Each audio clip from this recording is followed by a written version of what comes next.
So you're a 16-year-old, you just got your license, and you want to get into trucks. You think trucks are the coolest thing since sliced bread and meat and potatoes, and you just want to be that cool guy driving around in your hot rod truck. But you wonder yourself, what kind of truck should I buy? I mean, there are so many kinds of trucks. There's your compact trucks, there's your full size, there's your dualies, there's your lowered, your lifted.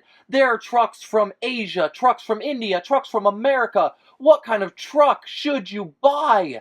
This question haunts you in your night, and you wonder where you should spend your hard-earned $1,500 at, and what kind of truck you should buy. Well, think and consider no longer, for today we are going to look at the 5 trucks you will want to consider as a fresh high schooler right out of the gate. So the first truck you want to consider is the compact or the mini truck, being driven by everything from your gardener whose name is Jose to a hipster with his beard down to the floor, and you're just not sure that that's the kind of truck or image that you're looking for. So you're going to put aside the compact truck for now because, well, it does save on gas and insurance. You're just not sure that you're cool enough to rock the hipster beard, and your name isn't Jose, so you really don't want to get confused for a gardener. Standard gasoline truck. This truck is everything from an F-150 to a Chevy 1500 to a Dodge.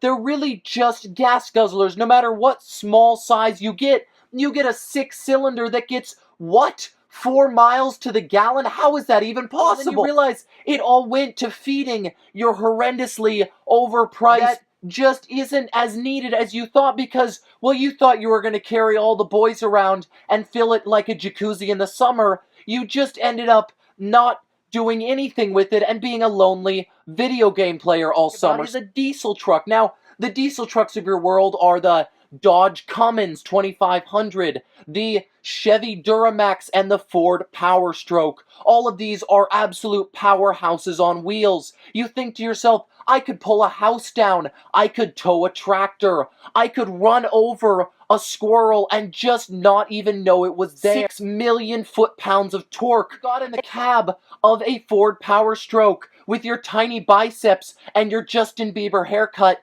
You would soon be laughed off of the city block, if not out of your entire zip code. And so you think, well, it would be cool to pull a tractor to school every day just because I can, but you really don't have a tractor to pull, and frankly, you're just not that cool. So next you're going to think, well, what gets a little bit better gas mileage and is also a full-size truck? Well, next you have your full-size import trucks. These are your Toyota Tundras and your Nissan Titans. These are good trucks, you think. They're Japanese made, so they're going to be reliable. But you start to do the math and you realize these trucks get terrible gas mileage too. You think, how can the Japanese afford these trucks? And then you realize these Japanese trucks are only here in America, and Japanese are smarter than us, and they drive more fuel-efficient vehicles. So you look, and then you also realize that you live in a small town in the middle of the USA.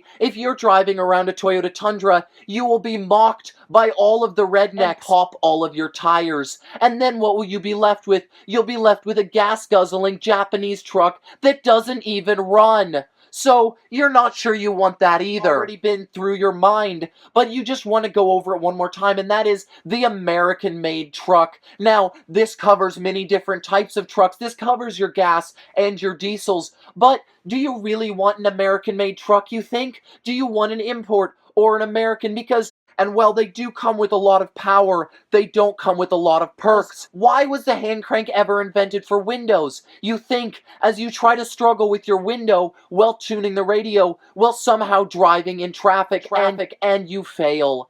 After considering all these things and looking at the various trucks you can buy, you realize, well, I'm just a high schooler and I'm not cool enough to drive any of these. And so you go down to your local dealer and you buy a moped, because in truth, you're a moped guy. You're not sure why you ever thought you could rock a truck or why you even considered being called Jose by driving a Tacoma. So you putz around in your moped and you think you're just so cool, but the sad part is you are so cool because girls love mopeds. So it's a happy ending and you have decided the right choice. Well done, Padawan. Well done.